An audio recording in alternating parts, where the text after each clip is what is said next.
திருவண்ணாமலை மாவட்டம் வந்தவாசி அருகே திருமணம் செய்து வைக்கச் சொல்லி தினமும் குடித்துவிட்டு தகராறு செய்த மகனை பெற்ற தாயே கொலை செய்திருக்கிறார். கொதிக்கும் எண்ணெயை ஊற்றி கல்லை தலையில் போட்டு கொலை செய்த கொடூர சம்பவத்தின் பின்னணி என்ன?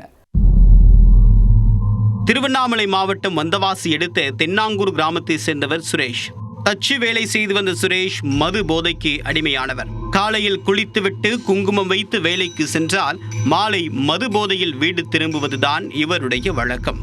தலைக்கேறிய போதையில் தாயிடம் சண்டை போட்டு ரகளையில் ஈடுபட்டு வருவதையும் வழக்கமாக வைத்திருந்தார். இதற்கிடையே 35 வயதை கடந்ததால் தனக்கு திருமணம் செய்து வைக்கச் சொல்லி தாய் ருக்குமணிக்கு அழுத்தம் கொடுத்துள்ளார்.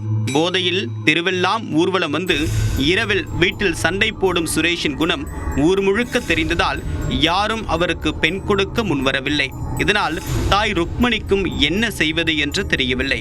குடியை விடு, பெண் தானாக கிடைக்கும் என்று மகனுக்கு அட்வைஸ் கொடுத்திருக்கிறார்.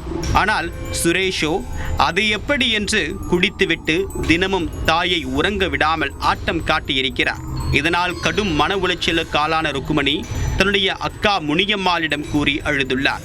அவன் இருக்கும் வரை நீ நிம்மதியாக இருக்க முடியாது, பேசாமல் அவன் கதையை முடித்துவிடு என்று தங்கச்சிக்கு ரூட் எடுத்து கொடுத்திருக்கிறார்.